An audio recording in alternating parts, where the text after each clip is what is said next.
First of all, it's great to see all your faces again. We've had a pretty significant break, and I'm very, very excited to be back and to be getting back into the very special Holy Torah of Rabbi Nachman, and looking forward to spending Wednesday nights with you guys again for the next year. Bezras Hashem. So let's give ourselves a quick reminder. We had one class so far in Torah Yud Daled, which is where we're at now. For a second, let me mute everybody for now. We've had one class in Torah Yud Daled, and who said that? Yeah. And a short introduction to remind us of where we're at should go. This is an awesome Torah, by the way. So many beautiful, beautiful ideas and important concepts that I think are very, very shaykh to everybody. So, to get in the mind frame, let's say we started like this last time. This Torah starts that says that in order to draw peace into the world, shalom into the world, you think the world could use any shalom right now? What do you think?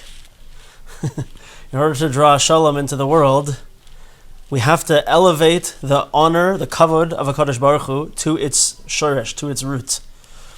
And its root is yira. Let's translate that as fear or awe. Like the pasuk says, le'yira es Hashem HaKavod. Anichbad. To fear, to have awe for the honored name of Hashem, the glorious name of Hashem. So that's the first statement. And the whole Torah is going to come back to this statement in the end. And it's going to be the main idea of the whole Torah. But we followed a path in order to do this. We want to bring peace into the world, and peace doesn't just mean peace like no war. It means peace between people, it means peace between nations, and it means peace in the inner essence of an individual person. We all know, I'm sure we've all experienced, that when things are not going so well, when we're having difficult times, it's like there's a battle raging inside of us, and we have anxiety and we have fear, and things aren't going the way we want, and we're worried, and what do I do, what do I not do? There's a war going on in our bodies. Mashain Kain, when we are centered and when we have strong emunah, then we're at peace.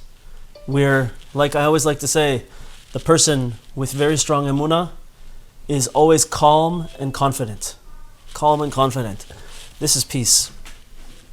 So to draw peace in the world, we have to raise up the honor of Hashem. And we said the only way that we can raise up the honor of Hashem is through limud Torah and Torah's chesed. Through learning the Holy Torah and Torah's chesed. The Torah of kindness is when we learn Torah in order to give it over to other people. To spread the Torah to other people. That's the Torah of kindness.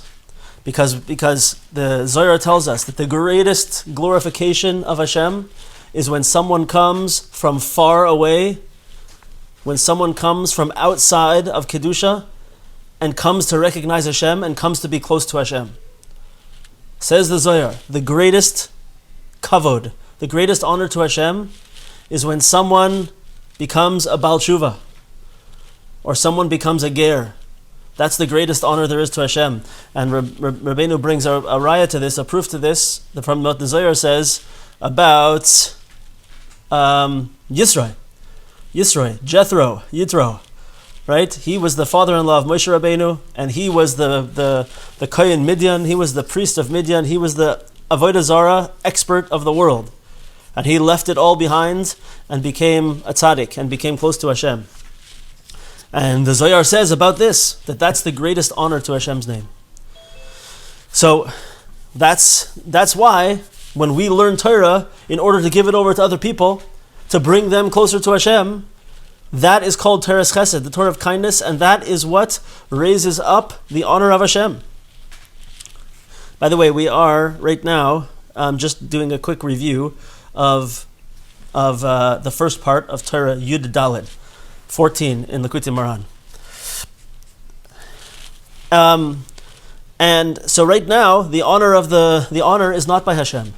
Hashem is not the one being honored in the world. The honor is by world leaders. The honor is by celebrities. The honor is by all these other types of people. And when we raise up and reveal the honor of Hashem in the world, that is what's bringing peace into the world. And that is done through Torah's chesed, the Torah of kindness. So, practical point over here. When we learn, we want to give it over to other people.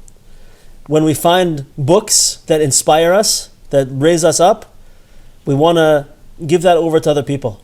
I know there's a lot of people on the group here who take the different books from Rabbi Arush, maybe from the Breslov Research Institute, and give them to other people in order to help them.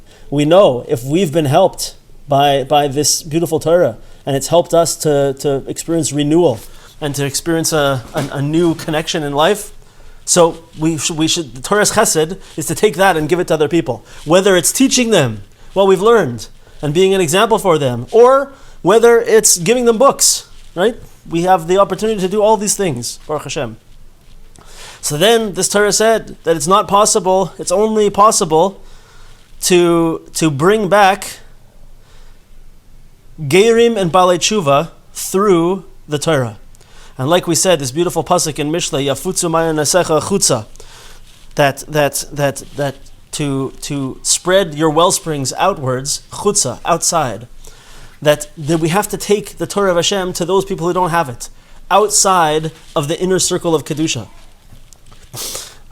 It's interesting to note, and important to note, that in this Torah, Rabbi Nachman over and over again equates Geirim and Balei Tshuva. With regards to what's said in this Torah, they're the same thing. Converts and people who become religious who weren't religious before. Or people who go off from being religious and then become religious again. And we went into this beautiful idea that I'm going to say outside here, that the neshamas of the Jewish people and the neshamas of the Jewish people are all corresponding to the letters of the Hebrew Aleph Beis. We know that we're told that there are 600,000 letters in the Torah, and each one of those 600,000 letters of the Torah corresponds to one root soul of the Jewish people. And we all have that connection somehow to that letter in the Torah. And so too, therefore we see that the word Yisrael, which describes the Jewish nation, is the name of the Jewish nation, is an acronym for Yesh, Shishim, Riboy, Oisiois, La Torah. There are 600,000 letters in the Torah, is the Rashi Tevis of Yisrael. Because all of those souls of the Jewish people are attached to a letter in the Torah.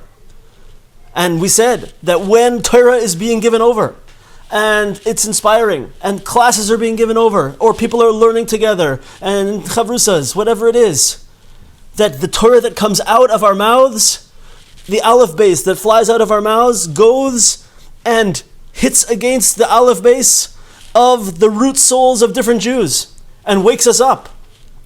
So maybe people here have experienced it, that some point you'll all of a sudden have a type of spiritual awakening, where you'll have an inspiration, you'll clue in to something new in spirituality, in Judaism, in Torah, and all of a sudden it just comes.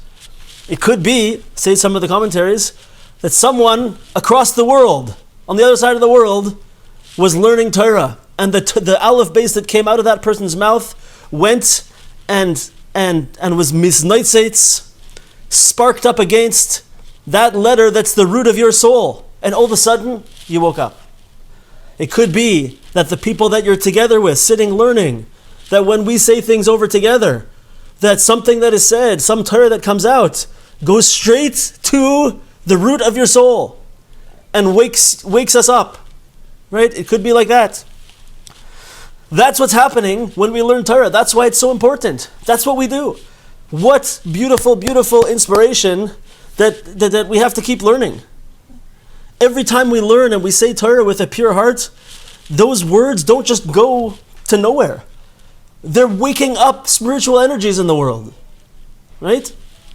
And so too he said that when those letters go and bang against each other, those letters make a zivug, a relationship, an intimate relationship. And through the intimate relationship of those letters is where the souls of converts are born from.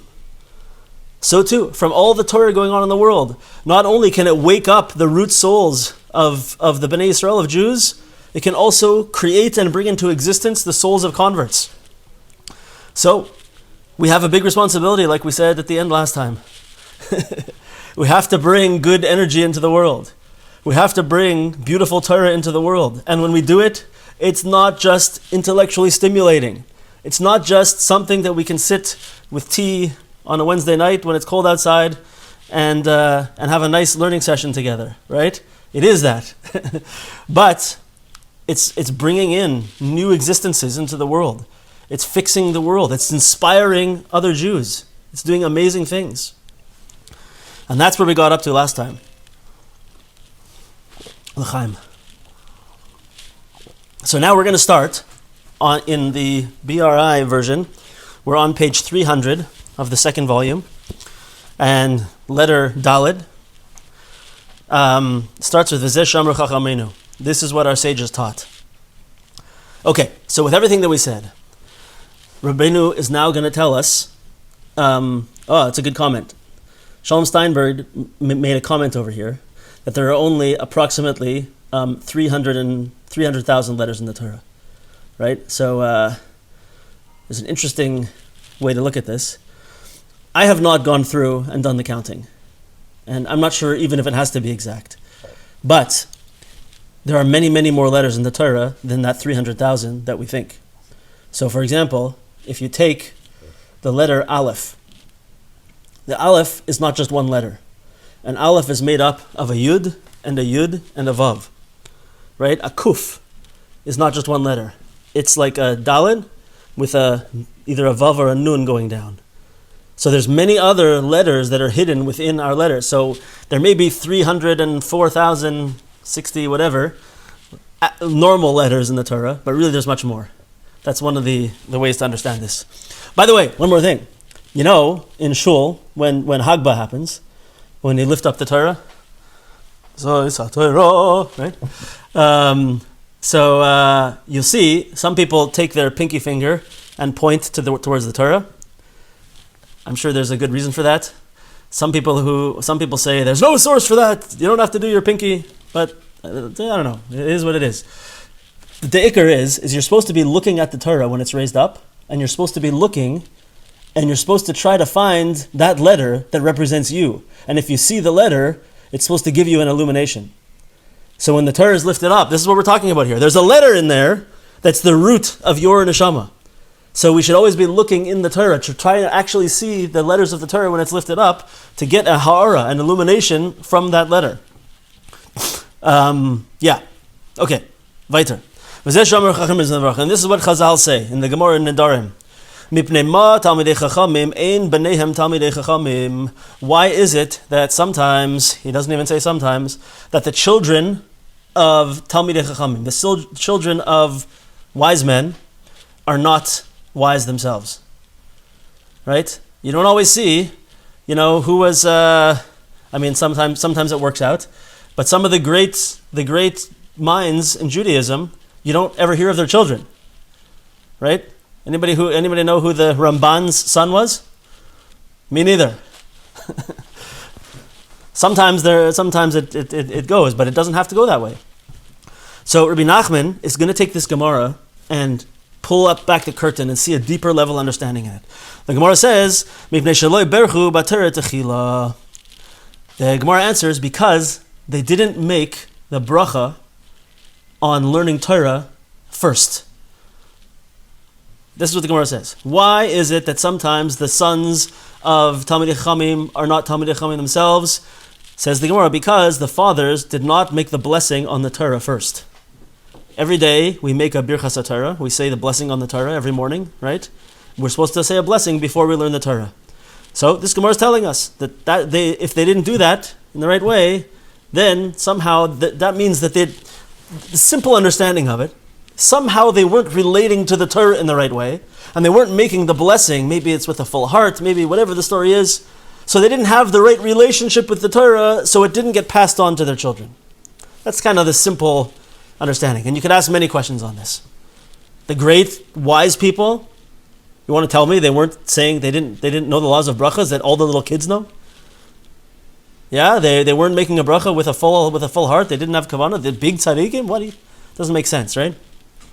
Rabbi, yeah. you see with Moshe Benu, his son. It's a great example. Son, were idol worshippers, and we see that in the Gemara that they worshipped the idols and they didn't take after. And he's the one who taught us all the laws and the brachas to say.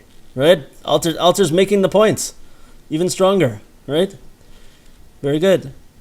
Right, so what's going on? So let's see what Rabbi Nachman says. We're going to take this to a deeper level understanding.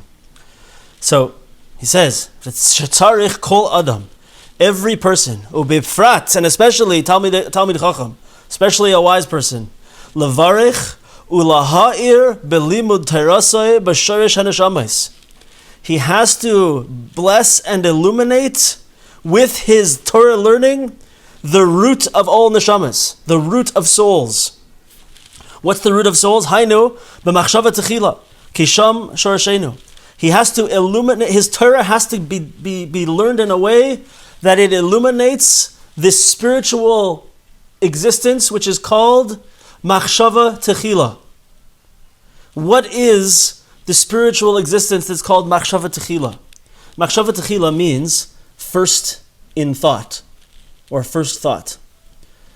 The deeper sources say that when Hashem wanted to create everything, all of creation, Allah b'machshava techila, what went first up onto his mind was nishmos b'nei Yisrael, was the souls of the Jewish people. Like everybody knows, the very first Rashi in all of the Chumash, in Bereshis, right? When it says Bereshis bara Elokim, in the beginning, Hashem created the heavens and the earth. Everybody asks, and Rashi asks, what do you mean Bereshis? That's a very strange wording. What does Reshis mean? Reshis means the first of. Reshis degancha, the first of your grain, right? Reshis tivuasecha, the first of your produce. It's first of all, it's in construct form, and it's not the right word. It should have said, you Hebrew speakers, right? You'll vouch for me. It should have said something like ba rishona, right? That would be good. Or behatchala. Either of those would have been good. But bereshit what? Bereshit is supposed to connect to another noun. Doesn't make sense. So everybody asks, why does it say bereshit? Rashi explains, it doesn't mean in reshit. It means because of reshit. That's why all of creation took place. And what is the reshit? What is the firstborn of Hashem, in a sense? Reshis is Yisrael. Yisrael is called Reshis. So all of creation was created for the Jewish people. Now, before we get egotistical and selfish about this and self-aggrandizing about this, not that we're so great, that it was all created for us, but the whole purpose of creation is that we should do our part in bringing the creation to its ultimate fruition, right? So, in the very beginning, at this point of machshava techila, Allah b'machshava techila, it first went up on Hashem's mind when creating everything was Bnei Yisrael. The souls of all of us were the first thing that Hashem went on in Hashem's mind, kaviyachol, if we could say such a thing, when He created all of creation. Right? So that spiritual existence, that place where all of the souls come from, is this spiritual realm of machshava techila, what's called first thought. That's the root and the source of all Jewish souls, is this spiritual space called first thought, machshava techila. So Rabbi Nachman is telling us, this Gemara is saying something way deeper. It's not just that wise people were forgetting to say their blessings. You know why sometimes Talmidei Chachamim don't have children that are wise like them? Because they weren't using their Torah, as we explained in the previous shiur, the Aleph base that they're saying over, the Torah that they're saying, they weren't doing it in a way that was going to be misnaitzes, to spark against the root of all souls. The root of souls, which is this place called machshava techila. They weren't aiming their Torah in the right spiritual direction, with the right spiritual goals, that it should wake up other Jews, other souls, and inspire them, and cause them to grow. That's the place of Machshava Techila, where the root of all souls.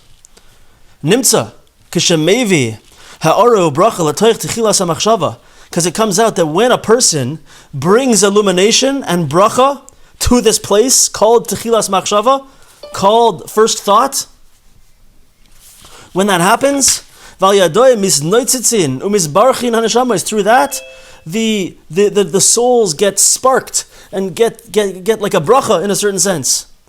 Nimta, Keshemamshich Neshama Livnoi, then it comes out that when they draw down a neshama into their child, bevadai hu mamshich neshama behira v'zaka, then for sure that person will draw down into their child it's gonna be their offspring, a pure, beautiful soul. Right? Behira v'zaka, pure and luminescent. I don't know if that's a good translation. And through that, then their child will also be a Talmid Chacham. In other words, the root, if I'm aiming my Divrei Torah and the Aleph base that's coming out of my mouth for the purpose of fixing the world and for the purpose of Torah's Chesed, that it should elevate neshamas, that it should wake up the root souls of the Jewish people, then when I do it, when I learn Torah in that way, and I am, married, I'm in that parsha, then the soul that gets drawn down into my child will come from that place. A beautifully luminescent, illuminated, pure soul will come down. Because I am waking up those spiritual sources at the root of everything, at this spiritual space called first thought, called Machshava Techila, the root of all Jewish souls. Right? So that's the pathway. Aval. K'she'ein meir of mavarech es ha-techila. But if I'm not doing it in the right way, if I'm not illuminating and causing blessing to that realm of first thought, of Machshava Techila, through my Torah learning, then when I draw down a neshama into my child that is being born, haneshama hi bebechinas, then that neshama is not this pure luminescent neshama, rather it's called ani yashena, I'm asleep. That neshama is asleep, is not awake to spiritual clarity, to Torah, to Ruchnius. Ve'ino me'ira, it's not going to be illuminating. That's why the person's child will not be a Talmid Chacham. That's because they did not bless the Torah Techila. They didn't cause blessing to occur in the root of all Jewish souls, the place in the heavens called first thought. In this aspect of this that the Sfarim bring, Yisrael Allah b'machshava techila. The Bnei Yisrael, the Jewish people, went up onto Hashem's mind first. The first thought of creation is the souls of the Jewish people. And that place of first thought is the root of all of us.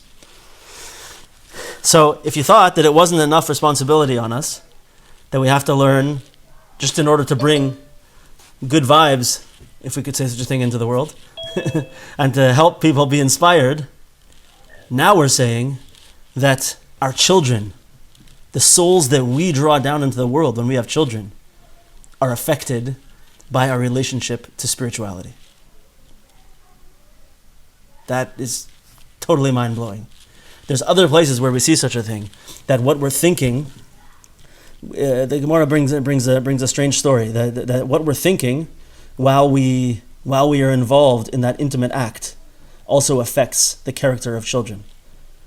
The state of our purity while we're involved in that intimate act affects what our children are going to be like. Right?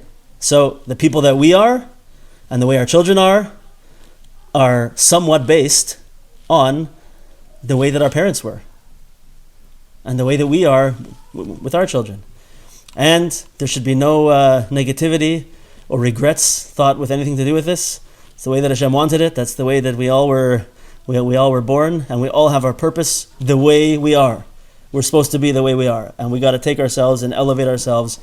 We can chas v'shalom never blame anything on our parents, and we can never project anything onto our children. Everybody has a purpose. We all have to make our tikkunim. Yeah, Shalom, you want to say something? So maybe I'm alone here, but maybe I haven't been learning enough lately. But I feel like this doesn't quite align well with what was just written before in the Torah Gimel, and it also just seems a little bit like I can't chop all of the connections that are made here with respect to like the Torah bracha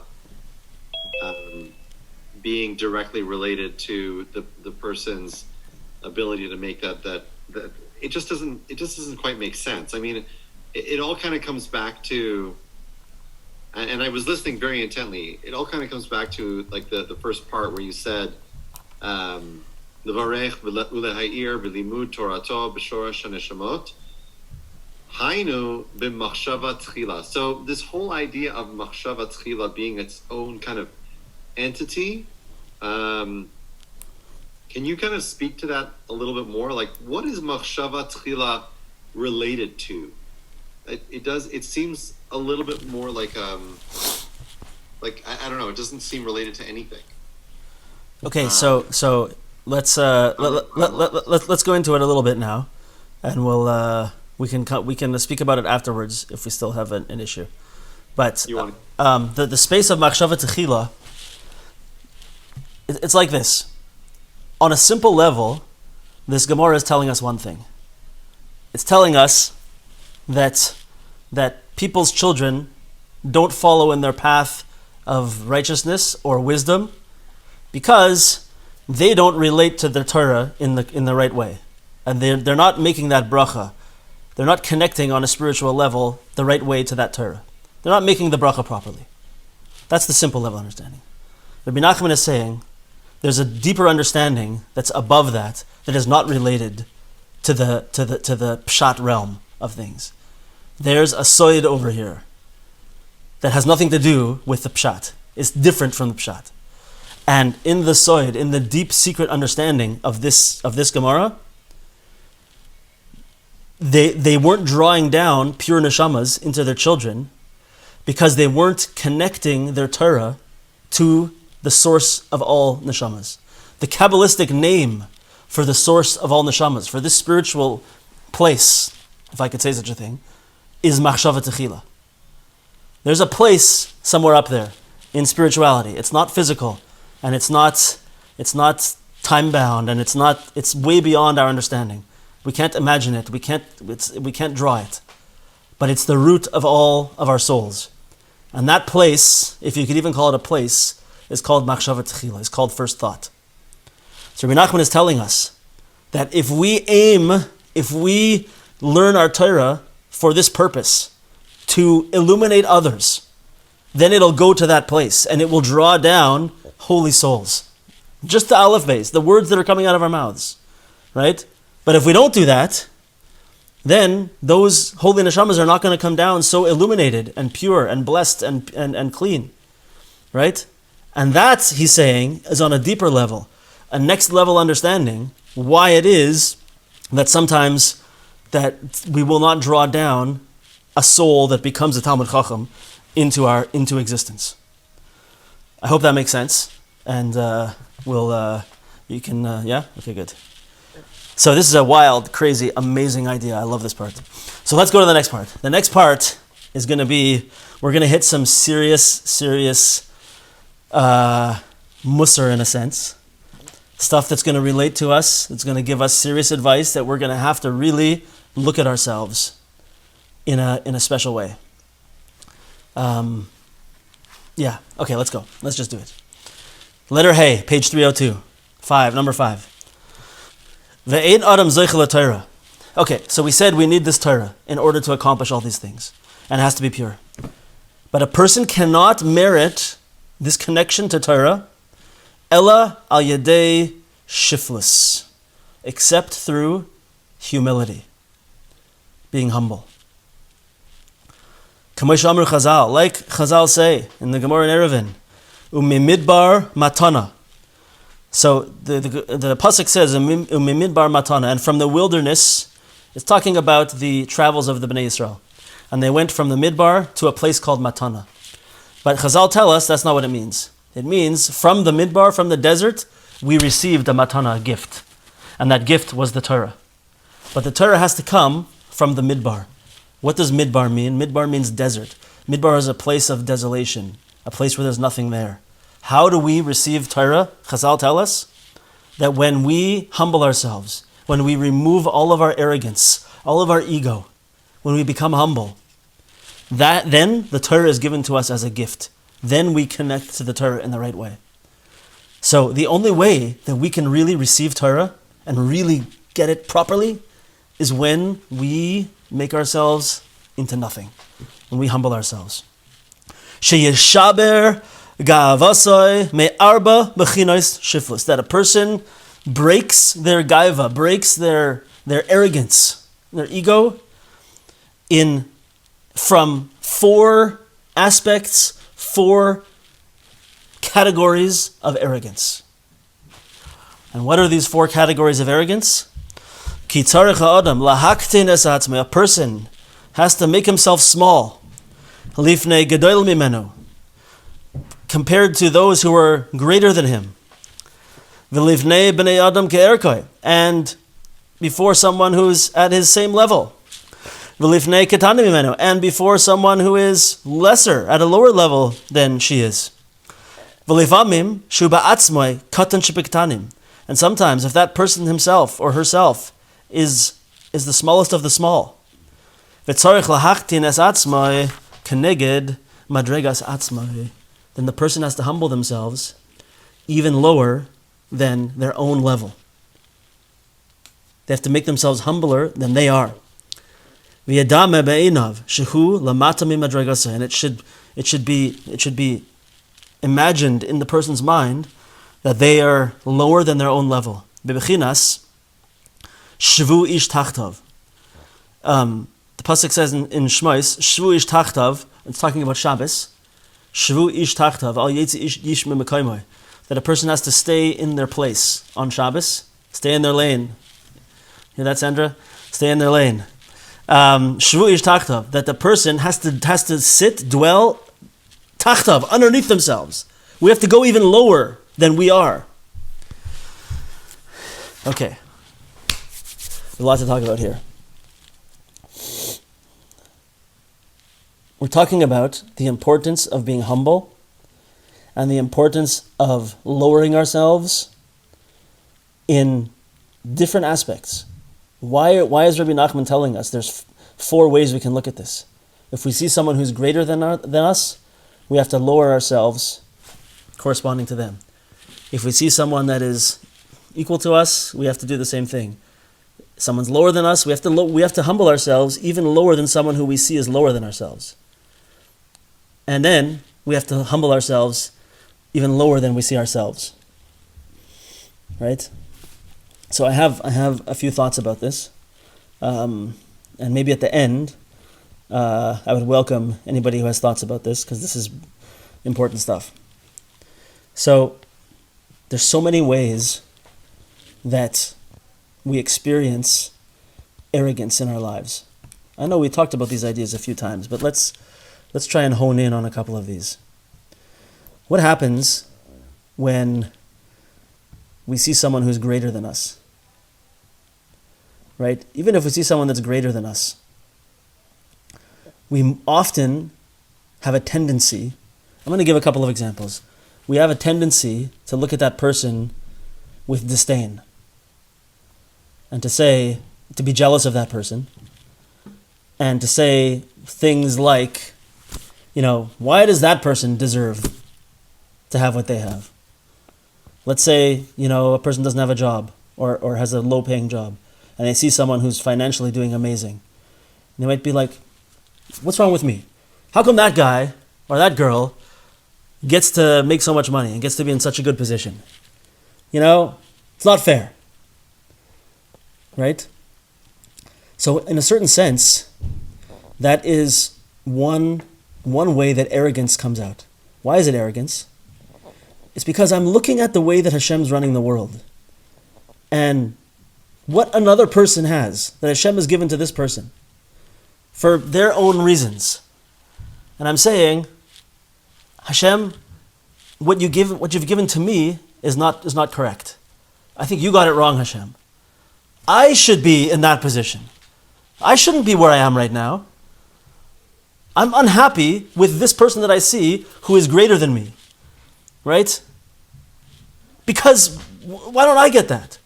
So on the one hand, one way of seeing this as ego is that you're saying the way I am myself right now is not the way I think it should be. You got it wrong, Hashem. Right? That's one way of experiencing arrogance and needing to humble oneself in such a situation. The humble person and the person of Emunah would say, okay, that person has their cheshbon, and that person even has their own challenges. And I'm here right now because Hashem is giving me everything I need to make the tikkunim that I need to make. He's giving me everything I need to break the parts of my character that need to be fixed. To break my ego, for one thing. Everything that I need, Hashem is giving to me. That's one aspect of ego that we could experience in that situation. Another one is seeing a person in that situation can make us start to feel bad about ourselves, can give us low self-esteem. I'm not questioning Hashem outright that I should have that. I'm just saying I'm feeling like a nothing. I'm feeling low, right? So I start to get upset. I start to get maybe sad. I start to get angry, whatever it is, right? So what's going on there? Why am I feeling that way? Where is it coming from? Maybe I'll go inward. I'll just be depressed and I won't get off the couch all day because I see that someone else is successful and I'm not doing so well, right? A lot of times we can do that because we're afraid to acknowledge and put ourselves out there, right? Our good friend over here, Vered, is someone who does a lot of work on social media to inspire people in business, and right.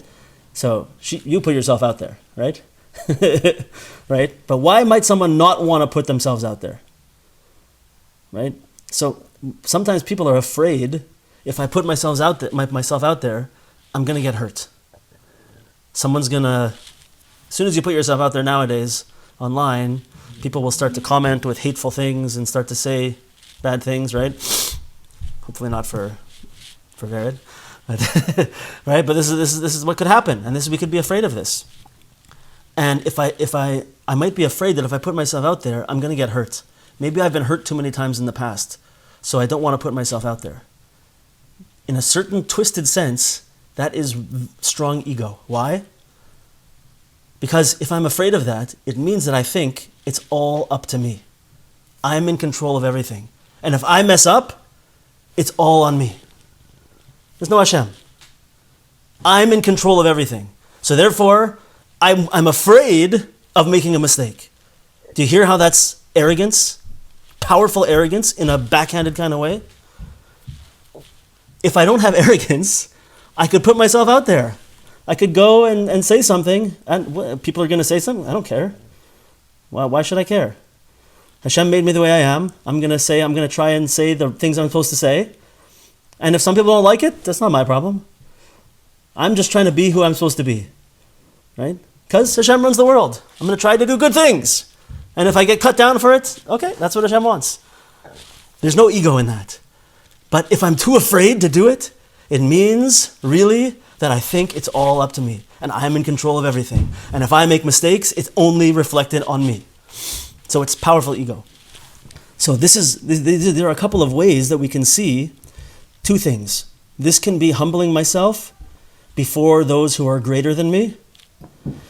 But in a certain sense, it's also humbling myself before myself, which Rabbi Nachman said over here. Right? Because if I'm that person who thinks that the whole world is on my shoulders and everything's up to me, and therefore I won't put myself out there, or maybe that same person gets very angry and defensive for the same exact reason, because they think it's all up to me. So if someone is going to say something to me that cuts me down, I'm just going to scream back. I'm going to fight. So this type of arrogance can come out as someone who's despondent and who doesn't get involved in anything, and it can come out as someone who gets angry and defensive and fights. But both of them, they need to humble themselves in front of themselves, before themselves. I have to realize that whoever I am, whoever I think I am, I'm not.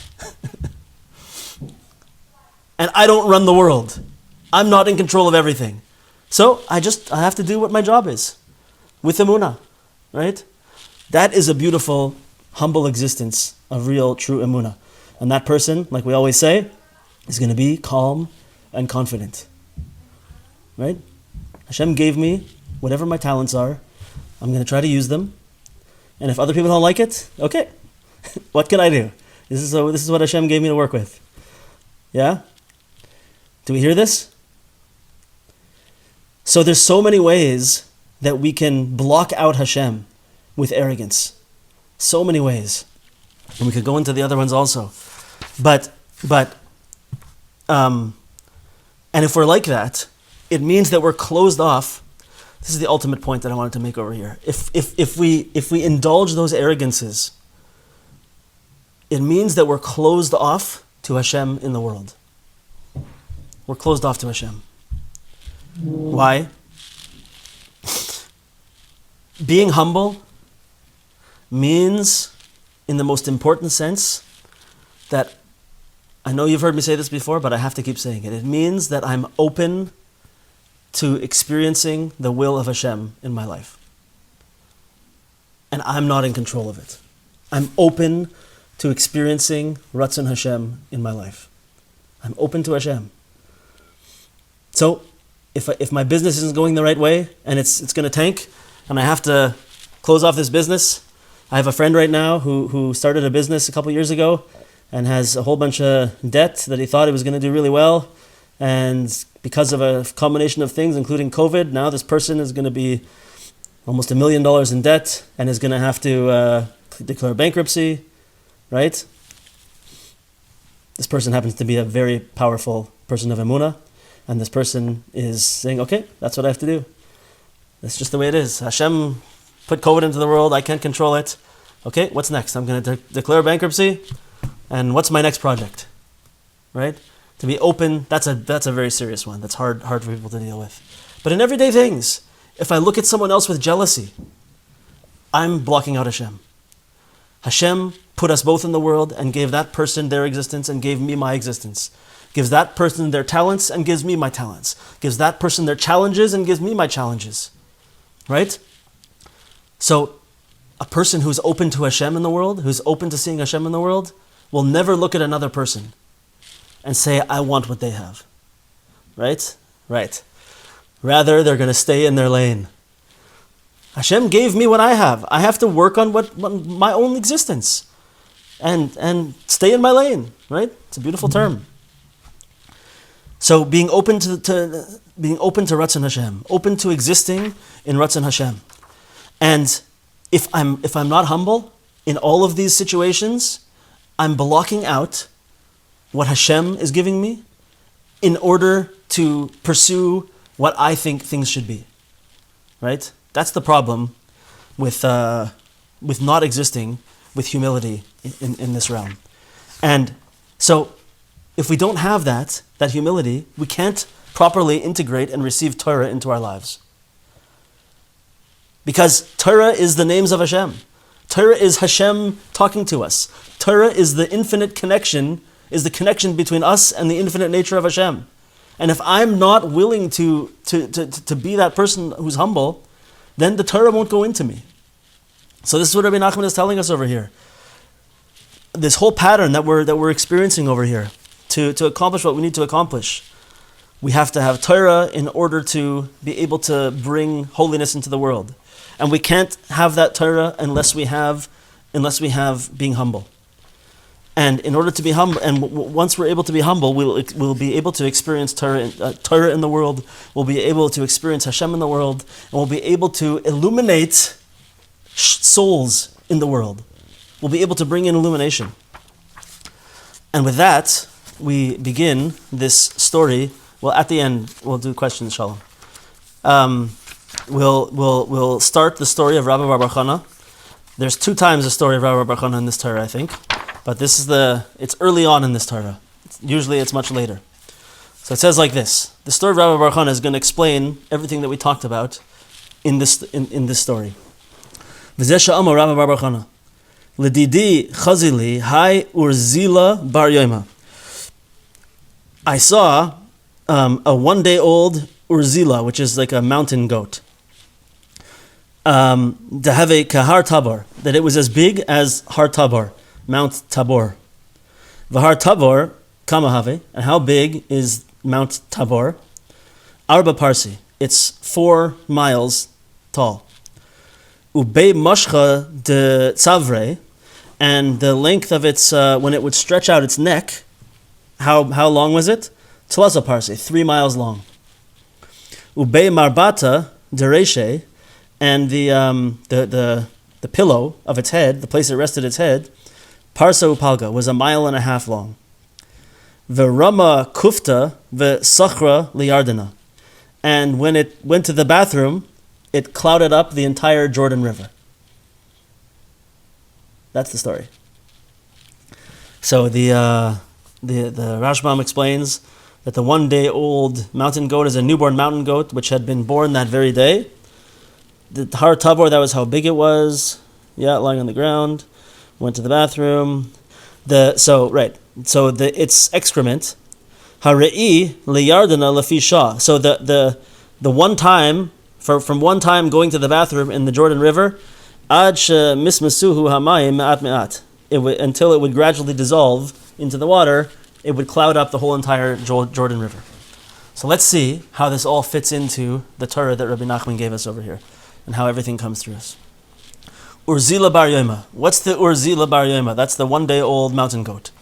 Hainu bechinas kavod. That's referring to kavod. Everything we're saying is that we have to raise up the kavod of Hashem. That's the number one thing we have to do in this Torah, is to raise up the honor of Hashem.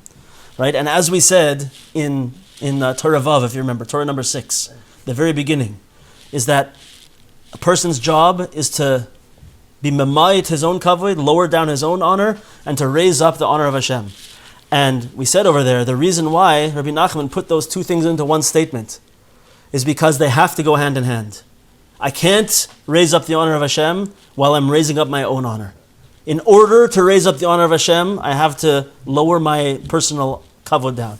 And as we've said many times before, my personal kavod doesn't mean that I don't have dignity.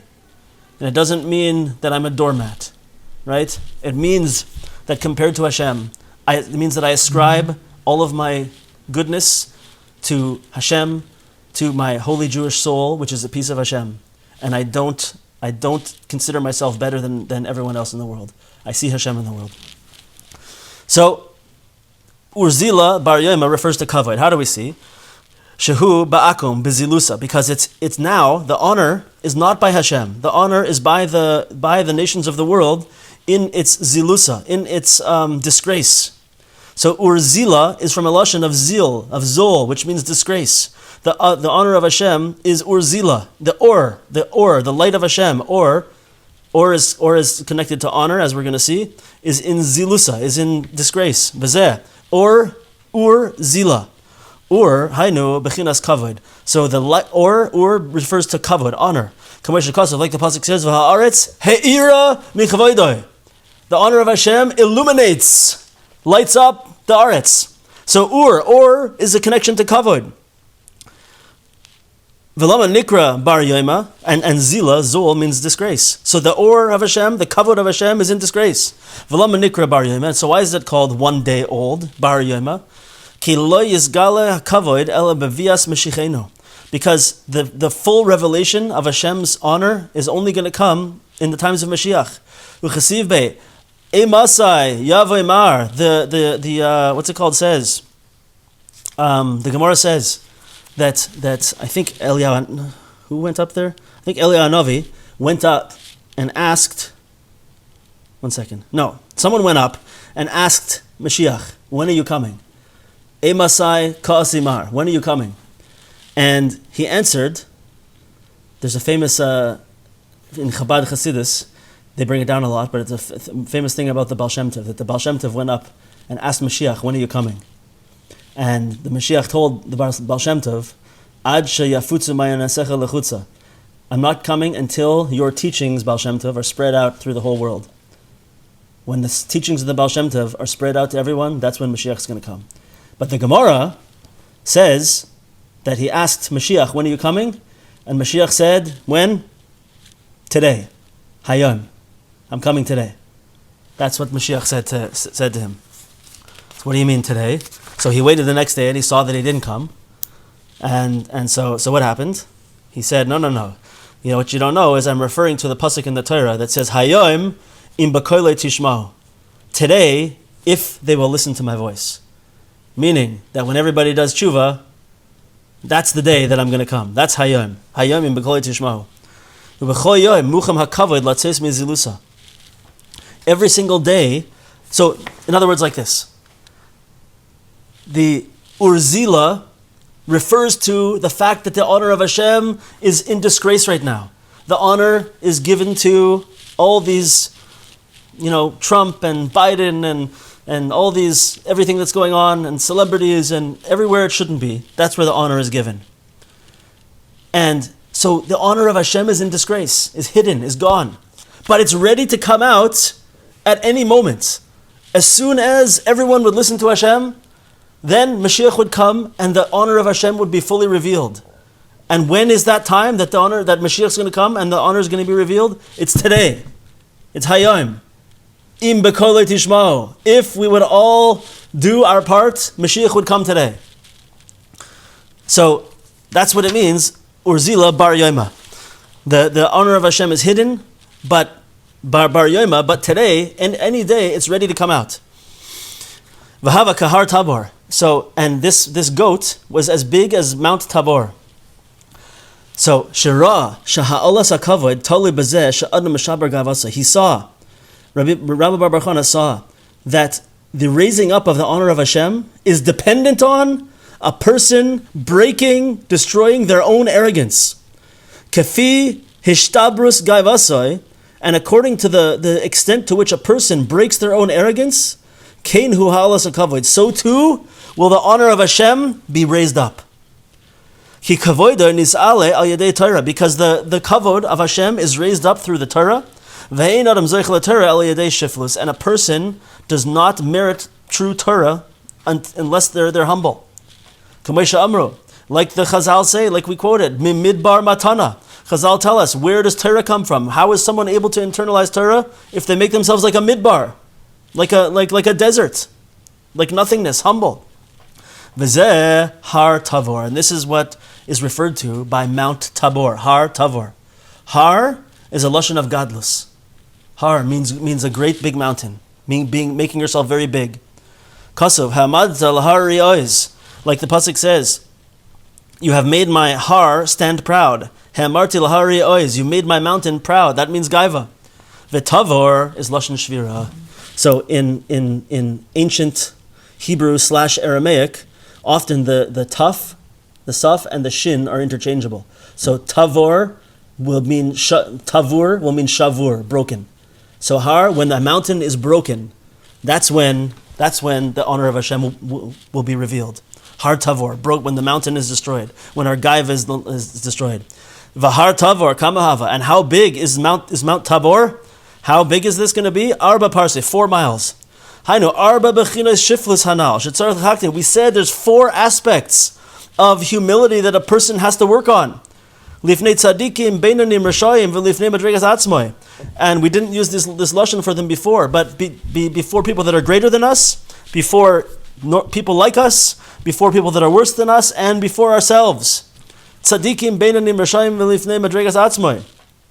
V'shiyadame be'einav. That's the four. That's the four. How big is the breaking of the mountain? How much do we have to do to break our own mountain, people? Rabbi Baruch Hana asked. And the answer is 4 parsi. There's 4 aspects over here. It's these 4 aspects of humility. We should have in our eyes that we are not at the level that we think we are. And this is what it means, that the Mount Tabor is 4 miles. Shviras hagadlus, the breaking, the destroying of our arrogance is in 4 aspects. Umashcha tetzavre tlasa parse, and the stretching out of his neck was 3 miles. This is referring to the 3 things which a person tends to feel arrogance over. And what are these 3 things? Hold on to your socks. Certain people listening here right now who talk to me about these things. What are these 3 things? There's 3 things. We got to guard ourselves against these things. Like the pasuk says in Yirmiyah, Al tizhalal chacham b'chachmasai. A person should not praise himself. A wise person should not praise himself for his wisdom. In other words, wisdom, being a smart person, is something that can cause a person to be arrogant. That's a serious one. V'heim shalosh bechinas, and there's 3 things that the Yirmiyah says over there. What are they? Chacham, Gibor, and Ashir. A wise person, a physically strong person, maybe awesome, physically awesome person, I'm going to say, and a wealthy person. Just because I'm smart, I should not begin to think in an arrogant way. I should not think that I'm better than anybody else. Just because I'm powerful, or maybe beautiful, or handsome, or something about my physicality is very special. Chas v'shalom, I should think I'm better than anyone else. And just because I'm rich, just because I'm wealthy, money, I shouldn't think that I'm better than anyone else. These 3 things, Chazal tell us, are 3 things that are very strong magnets to arrogance. Very strong. And if you'll think about it, you'll see these things in yourself. And if you see them in other people, you're probably right. But if you see them in other people, they're for sure in yourself then. Right? The Baal Shem Tov always said that when you look at a person and you see something negative in them, it's basically a mirror. Why do you see that negativity in that person? Why do you see that in them? Because it's inside you. And if you didn't see it in them, then it wouldn't be inside you. So if right now you're thinking about, you know what? Rich, smart, good-looking people. I know a couple of people who are super arrogant. And it all has to do with money, or it all has to do with being smart. Yeah, that means you got a lot of arrogance inside that we have to deal with, right? But we all have to deal with this. That's the 3. So the stretching out of the neck, what does it mean? What does a proud person do? They walk with their neck stretched up, right? Look at how the famous thing, like a person with their nose turned up, their neck stretched up high. That's a proud, arrogant person. So the stretched out neck of this goat was 3. What are those 3? Don't become arrogant and egotistical because of your wisdom, strength, or wealth.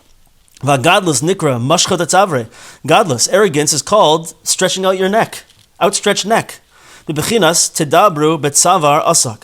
Speak not with a haughty neck. Right? Umarbat, we'll finish off with this part maybe, because we're running out of time here, yeah. Umarbata dereshe, parso palga.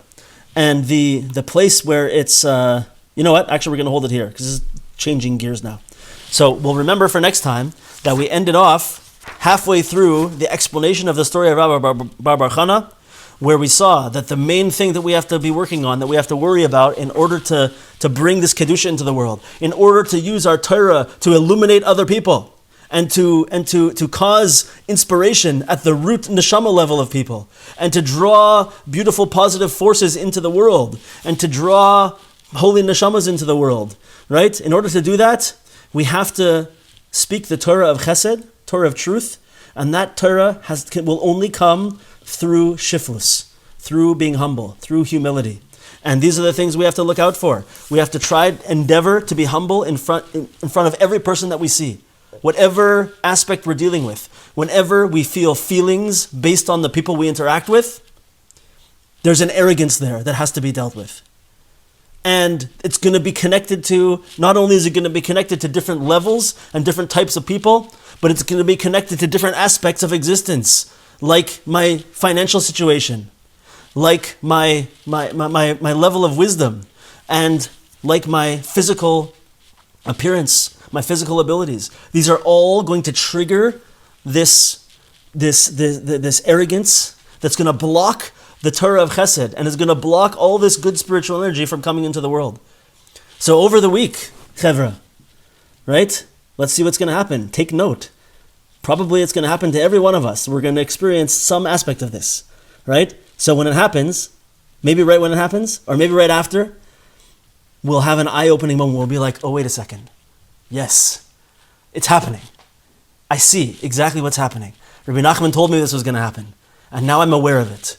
And now I can step back and try to realize that it's not all about me, and it's not all on me. And Hashem runs the world, and I want to just receive what Hashem is bringing into the world. Bezos Hashem. So let's try that and see what happens. And if anybody has an experience like this, please send me a note, a voice message on WhatsApp, a call, whatever it is, afterwards, and let me know, because this is awesome stuff. It's good for all of us. Okay, any questions or comments or anything like that? Holy Chevra? I have a question, but I wanted to see if somebody else had one first. Okay. Anybody else?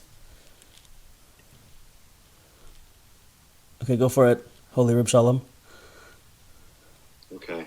So basically, I think there's many different ways of discussing this in modern parlance. And I have a feeling that comparison is really a big piece of this. Yeah. So it's just really interesting to kind of think about how we compare ourselves to others, and if we compare ourselves to others in the sense that we have this idea of gava, and maybe I want to be them, I want to be like them, I want to have what they have, I don't want to have what they have. But what my question really is that how does one humble oneself, which is in and of itself a comparison, and yet maintain that sense of dignity? And I think that you may have discussed it in other classes when I wasn't here. Yeah. And I apologize for that. If you want to refer me to a video somewhere else, I can do that. But I think that's definitely a question that I have to recognize, like, well, how does a person recognize that it's a gift, something that they have is a gift, and to have dignity surrounding that, right? And the difference between dignity and pride here. Right. Very good. Very, very good. Yeah. So what if a person comes to you? Let's pick one of those things. Let's pick wisdom. What if a person comes to you and says, "Wow, you're really smart. That thing that you told me really helped me. You're brilliant. That's really great. What do you say?" Or, "Wow, you are a fantastic business person, and you're raking it in, and you're helping a lot of people. You're really good at business. Totally amazing. What do you say?" I'm asking. You say that. You say that that you're only doing what God asks you to do. Okay, pretty good. Anything else? Anyone else? I say I'm blessed and thank God. Very good. I'm blessed, thank God. Yeah. Anything else? There's an interesting aspect to this. What about saying, first of all, you say all that, but what about first of all saying, "Thank you for saying that"? Right? Thank you. One might think, and this could be argued, I'm not saying I'm 100% right here, this is my own feeling, that you often have a person that will say, "Oh, no, don't talk about me like that," right?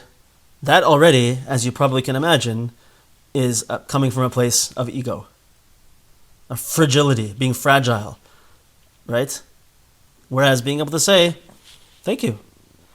If I can say thank you without feeling bad about it, it means that I'm living my truth, really. Okay, yeah. And then I say, right, after I say thank you, I say, thank you to Hashem for blessing me with certain talents and for the people that He put in my life that help me with this and all the blessing that Hashem has given me. Right? And my goal, I just want to be a conduit for Ratzon Hashem in the world. Right? I don't ever want to deny my talents or to say that I'm not talented, that I don't have talents. Because those talents that Hashem gave you, He gave them to you for a reason. And if you don't recognize them and use them, you're missing your whole purpose in existence. Right? It's like, I have this awesome mashal that I'm not going to say. It really takes like a good 10 minutes to say this mashal. But basically, if you have a job and someone gives you the tools to do the job, right? You can see from the tools that you have what your job is. Right? So in other words, if someone would have like a flash loss of personal awareness, I don't know how else to put it, and a guy all of a sudden wakes up out of snaps out of something and finds himself sitting over a patient with a drill thingy, a dentist drill thing, right? And he realizes he has all these tools and he knows how to use them and he's good at it. He's going to say, wow, you know what I am? I all of a sudden lost my whole memory and awareness. But I know one thing, I'm a dentist. And I can see I know how to use these things. So I should be a dentist. Right? So too, Hashem put us in this world and we have a job and we have a purpose. So we got to look at what all of our qualities are, all the talents that Hashem gave us. And we got to say, oh, Hashem gave me this and He gave me that and He gave me this. I'm me. And I got to use those for my purpose. But it's like another thing that we said a few times. You ever meet someone who has natural, ingrained musical talent? Right? You can have certain people, they practice a lot, they're really hard workers, and they're tikkun neshamas, so they schedule times and they always practice and they become fantastic musicians. Right? But then there's certain people who just are able to pick up their instrument and just play with other people and intuit everything that's going on and figure it all out, right? It's part of them. That's who they are, right? So can you imagine the ridiculousness of someone who feels pride for this thing that Hashem just gave them? You didn't do anything. You were given a real natural inborn talent. And you want to pride yourself on that? You want to show that you're better than everyone else? You didn't do anything. The other guy who worked really hard, even though he probably is not as good, right? But he put in some effort. He did something. He worked for it. He probably has something more to be proud of. Still shouldn't be proud of it, right? But you know what I'm saying? So those natural talents, we could say, if someone said to that person, wow, you're totally an amazing musician. Say, yeah, thank you. Hashem gave me this talent, and I'm very thankful for it. I'm blessed. Right? That's the answer. And there are two ways you can go that it's all arrogance. Either by saying, I'm pretty much the best. I'm great. I'm really great. Thank you. That's one way of arrogance. And the other way of arrogance is to be like, oh, no, God, I don't want to talk about it. Because you're uncomfortable about something where you shouldn't be. This is just the way Hashem made you. And He gave you this talent. Now use it and be a Kiddush Hashem. Use it and show the greatness of Hashem through that talent that He gave you. You hear? Is that making sense? Reb Shalom? Yeah, it does make sense. My follow-up question is related to something that I was thinking something like 15 years ago when I was dating. Whoa. And I thought it's really quick. I thought to myself, you know what? I really want my partner, whoever my partner is going to be a person who can see me and see the aspects of who I am that I want to be proud of. I want them to see the parts of me that I don't think are great, but that maybe are, you know? Because I have my own troubles recognizing my own talents. Mm-hmm. And furthermore, I don't want someone to, recognize within me these things that I don't think are of value. These aspects, these characteristics that I have that don't seem valuable. I'm not really interested in that in my partner recognizing that value within me. Okay. So I wonder if I'm seeing it kind of like backwards almost. If there's a possibility that, I've already got these talents, some of these talents, and, I think to myself, these aren't important. So I really don't want my partner to see this. But in fact, we need to be kind of like recognizing these talents and and having the strength to recognize these talents and then, to be humble in other ways. For sure. I don't know. For sure. I mean, yeah, there's Is that convoluted enough for you? Yeah, no, it's very good. First of all, apparently you have a big talent for long-term memory. To go back 15 years and remember this whole sequence of events. So that's something to be thankful for. But I think that, this is, everybody knows I like to talk about Rabbi Nachman's most important Torah, which is called the Zamra, which is basically about seeing the good points of everyone around you. But sometimes people forget about the main part of that Torah is looking for, and always finding your own good points in yourself. A person must look and search for their good points. If I could tell you, you're going to think I'm a little bit crazy. I have spent hours and hours and hours and hours alone talking to Hashem to try and see my deep inner good points. And I don't mean like, yeah, okay, I can play music pretty good and maybe I can cook pretty good, whatever. I mean deep inner good points. And without arrogance, a person should always be looking and trying to find a deeper level, a deeper understanding of what's the root of my goodness and where's it coming from. And to really identify it. Because when I identify it, I don't need anyone else to tell me about it. It doesn't matter. It will come out. I will see it, I will develop it, I will nurture it, and I will get rid of all the negativity that's surrounding it. And, if I could say it in a little bit of a poetic way, my light will shine. Right? If I identify it and I nurture it. But as long as I'm not doing that, I'm not looking at it. And Rabbi Nachman said, this is the only Torah he said this about, the only one of his teachings that he said this about, that a Jew always has to walk with this Torah of a Zamra in their pocket. Always. Wherever they go. Right? So it's very important because it's, I would say the only thing I would change about your 15-year-old experience is something that Gedalia Fenster says about this. He says, don't focus on finding the one, focus on being the one, right? But he means it, in a little bit different way. But I'm saying, identify for yourself what are those things that you want to be proud of in the good way, that you want to nurture, that you want to develop, that you want to see and use in the world, the things that you want to be a Kiddush Hashem with, and uncover them and use them as illumination. And then the partner that you're going to find will see them. They'll just see them. And they'll be like, whoa, this guy is awesome for this reason and this reason and this reason. And you'll say, thank you for saying that. Hashem has blessed me in this way. Right? You hear? Yeah, makes sense. Yeah.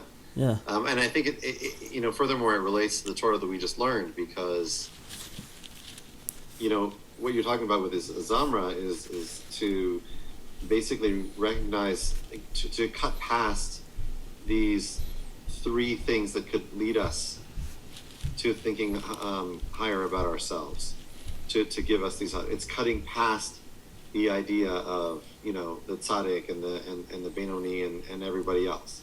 It's just going straight to, this is who I am, and having dignity for that, and then to humble oneself even there.